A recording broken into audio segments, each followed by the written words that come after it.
The lawsuit notice arrived on a Tuesday morning, folded neatly in an envelope that looked far too polite for what it contained.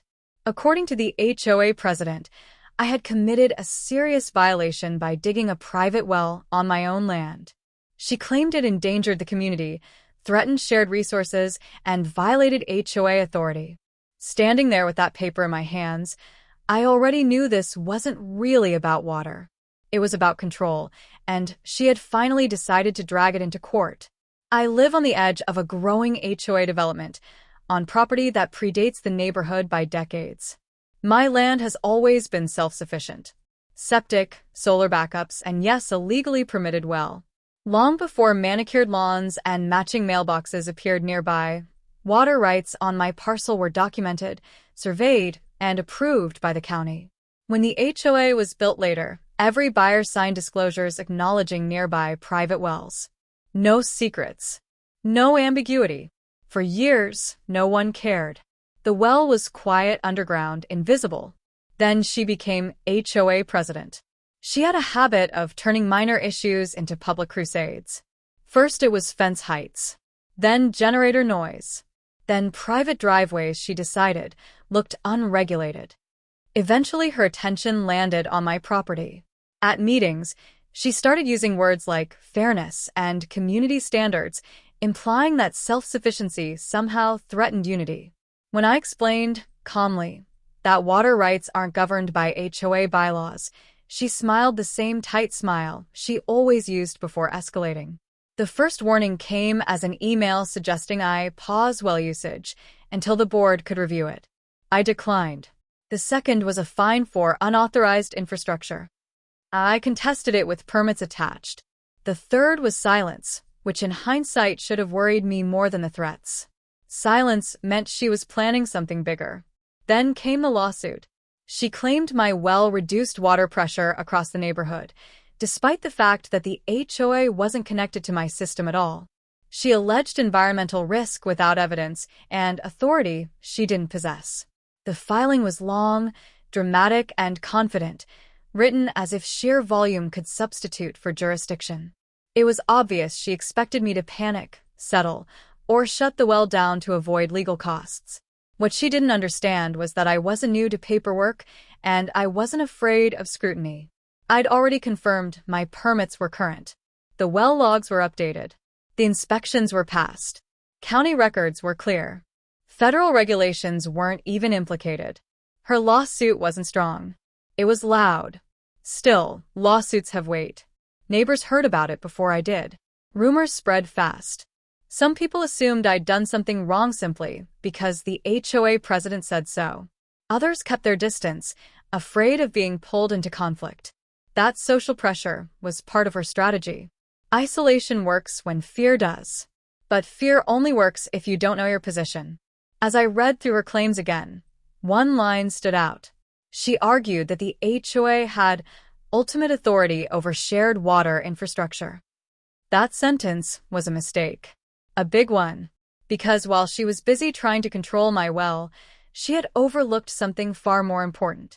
She didn't fully understand where her own water came from. And that realization, quiet and precise, changed how I looked at the entire situation. I didn't rush to respond publicly. I didn't confront her. I didn't even call my lawyer right away. Instead, I pulled county maps, utility records, and easement documents that most homeowners never bother to read. What I found told me this lawsuit wasn't just weak. It was reckless. And before this was over, her attempt to punish me for digging a well was going to expose a vulnerability she never thought anyone would notice. If you want to see exactly how that single lawsuit unraveled her authority and flipped the power dynamic completely, make sure you're subscribed. After the lawsuit was filed, the HOA president didn't wait for the court to move. She treated the filing itself like a victory lap. Community emails went out framed as updates, carefully written to suggest that the HOA was protecting residents from some hidden danger. She never mentioned that my well was fully permitted. She never mentioned county approval. She only repeated words like risk, impact, and liability, knowing most people wouldn't question them. That messaging worked faster than any legal motion ever could. Neighbors who had never spoken to me suddenly felt entitled to opinions about my land. A few stopped by under the pretense of concern, asking whether their water was safe. Others avoided me entirely. The atmosphere shifted from quiet coexistence to low-level suspicion, exactly the environment she thrived in. Behind the scenes, she escalated further. I received notices demanding access to my property for inspection. I refused, citing lack of jurisdiction. The next letter accused me of non-cooperation. Then came threats of daily fines for ongoing violations related to the well. None of it was enforceable, but that wasn't the point. The pressure was meant to exhaust me. While she pushed outward, I went inward. I stopped engaging publicly and focused entirely on understanding the infrastructure that kept the neighborhood running. County water maps, easement filings, and utility service diagrams aren't exciting documents, but they tell the truth when people don't. Piece by piece, a clearer picture formed. The HOA community didn't have an independent water source. It relied on a single main line that crossed an easement bordering my property before feeding into the development. That easement wasn't owned by the HOA. It wasn't even controlled by it. It was governed by a layered set of agreements between the county, the utility provider, and a small number of adjacent landowners, including me. Years earlier, long before the HOA president ever joined the board, a previous owner of my land had negotiated access terms as part of a broader utility expansion. Those terms were still valid. They granted maintenance access, not authority. They allowed passage, not control. And, critically, they required compliance with specific conditions the HOA had been violating quietly for years. The more I read, the clearer it became that her lawsuit wasn't just baseless. It was dangerous. By dragging water rights into court, she had invited scrutiny into an arrangement that had been operating on assumptions instead of compliance. The well wasn't the issue. It was the spotlight. Meanwhile, she continued escalating publicly. She spoke at meetings about protecting shared resources, implying that my actions threatened everyone's water supply. That statement alone was ironic, considering she had never once reviewed the infrastructure agreements she was invoking. Authority, in her mind, came from position, not understanding. I finally consulted an attorney, not to defend the well, but to confirm what I was seeing in the records. He didn't hesitate. He told me the same thing I'd already realized. If this went the distance, she wasn't just going to lose the lawsuit. She was going to expose the HOA to consequences far beyond anything she imagined. That was the moment my approach fully crystallized. I wasn't going to counterattack emotionally or publicly. I wasn't going to threaten her or grandstand at meetings. I was going to let her lawsuit continue exactly as filed. Because every claim she made, every accusation she doubled down on, pulled the thread tighter around her own authority. She thought she was forcing me to shut down my well. In reality, she was walking straight toward a vulnerability she didn't know existed. And the closer she got, the less control she actually had.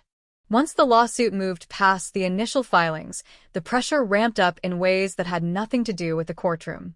The HOA president understood something important about power. Most people don't lose fights because they're wrong. They lose because they're tired. So she focused on making everything around me heavier, slower, and more inconvenient. The fines kept coming, even though they had no legal teeth. Late notices, revised notices, corrected notices. Each one carried language suggesting urgency and consequence, as if repetition alone could turn fiction into authority. Security began logging every vehicle that entered my driveway. Contractors I'd used for years suddenly claimed they were uncomfortable working near my property after receiving calls from the HOA. Nothing explicit, just enough implication to make people step back. At meetings, she sharpened her narrative. She stopped talking about my well directly and started talking about precedent. If one homeowner could operate independently, what would stop others? If rules weren't enforced equally, what would that say about leadership? The crowd murmured. Fear disguised itself as concern, and concern slowly turned into compliance. That was when she made her second major mistake. She began referencing the neighborhood's water pressure issues as proof of my supposed impact. Charts were circulated. Anecdotes were collected. Residents were encouraged to report fluctuations. The problem was subtle but fatal. By tying her argument to water delivery, she was now squarely implicating the HOA's own infrastructure and its management. Behind the scenes, I was already several steps ahead. I'd requested historical maintenance logs from the utility provider under public records laws. I'd pulled inspection histories. I'd compared pressure reports against weather data and seasonal demand. The fluctuations she blamed on my well aligned perfectly with deferred maintenance the HOA had ignored for years. More importantly, they aligned with violations. Certain valves that were supposed to remain accessible had been paved over during landscaping projects. Required inspections had been skipped. Pressure regulators hadn't been serviced on schedule. None of this was catastrophic on its own, but together it painted a picture of negligence. And negligence, when documented, doesn't stay quiet. Still, I didn't act. I didn't correct her publicly. I didn't submit rebuttals to the HOA board. I let her keep talking. Let her keep filing. Let her keep framing herself as the protector of shared water. The court timeline worked in my favor.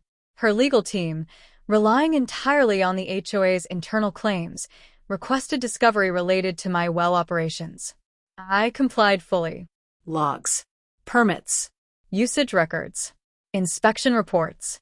Everything clean, boring, and compliant. The more transparent I was, the more the contrast grew. Then, discovery went the other way. Requests were made for the HOA's water infrastructure records, maintenance schedules, and authority over shared lines. That's when the tone shifted. Deadlines slipped. Extensions were requested. Responses came back partial, vague, and defensive. It was clear they hadn't expected anyone to look this closely. She tried to compensate with confidence.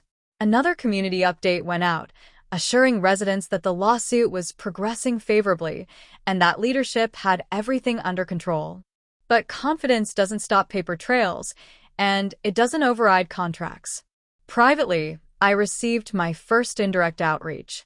An HOA board member asked if we could talk things through. Not to resolve the lawsuit, but to understand my position. That alone told me the internal unity she projected was already cracking. When authority starts seeking understanding instead of obedience, it's usually too late. The pressure she'd built was now working against her. Residents were asking questions. Board members were realizing how exposed they might be. And the legal process she'd chosen as a weapon was slowly turning into an audit of everything she'd ignored. By the end of that month, it was obvious to me that this had stopped being about my well entirely. The lawsuit had evolved into something much larger, a reckoning over who actually understood the systems keeping the community alive and who had been pretending. She still thought she was winning. What she didn't realize was that every step forward she took was narrowing the space she had left to retreat. By the time the court scheduled the preliminary hearing, the momentum had fully shifted, even if she refused to acknowledge it publicly. The HOA president continued projecting confidence, but everything behind the scenes told a different story. Her legal team stopped posturing and started asking questions they should have asked months earlier. Questions about easements. Questions about maintenance obligations. Questions about authority she had assumed instead of verified. This was the quiet turning point. Discovery responses from the utility provider came back first. They confirmed what I had already uncovered. The HOA did not own, control, or manage the main water line in the way she had claimed. Their role was conditional and limited, bound by agreements that required strict compliance. Several of those conditions had been violated repeatedly. Landscaping over access points, delayed inspections, unauthorized modifications. Each violation had been documented somewhere, ignored everywhere. Next came the county's response. Their records showed my well permits were not only valid, but had been renewed without objection for years. Environmental reviews were current. Usage was within limits. There was no measurable impact on surrounding water systems. The claim that my well harmed the community wasn't just unsupported. It was contradicted by the data. Meanwhile, the HOA's internal records began to surface. Board meeting minutes revealed that concerns about water infrastructure had been raised long before my well was ever mentioned. Those concerns had been deferred, tabled, or quietly dismissed due to cost. Maintenance budgets were cut. Recommendations were postponed. The lawsuit wasn't a solution. It was a distraction. I still didn't confront her. Instead, I made one deliberate move. Through my attorney, I notified the utility provider and county that the ongoing litigation had revealed potential noncompliance affecting a shared water line crossing my easement.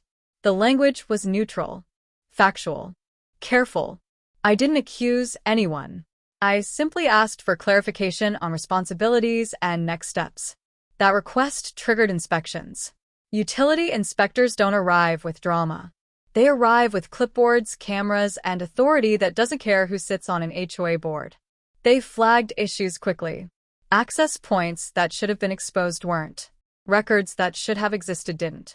Maintenance schedules had gaps no one could explain. Word spread fast. Suddenly, the HOA president wasn't talking about my well anymore.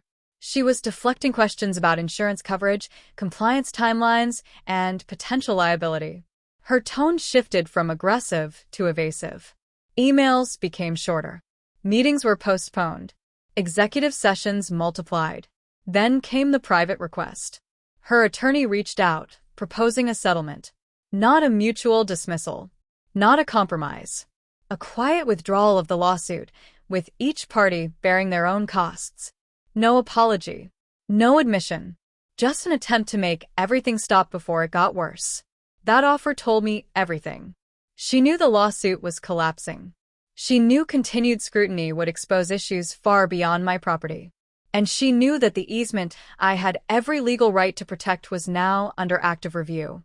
I declined the offer politely. Not because I wanted revenge, but because backing out now wouldn't fix what had already been uncovered. From that point forward, events moved without my input. The utility provider issued formal notices. The county requested remediation plans. Insurance carriers began asking questions the HOA couldn't answer cleanly. What had started as an attempt to control my well had turned into a systemic problem she no longer had the power to manage. The silence that followed was different from before. It wasn't strategic. It was defensive. She had pushed authority where it didn't belong, and now forces far outside the HOA were responding. The final outcome was no longer something she could negotiate, spin, or vote away. It was coming. The end didn't come with a verdict read aloud in court or a dramatic announcement to the community. It came the way real consequences usually do, quietly, officially, and all at once. Within days of utility inspections, the lawsuit stopped moving forward.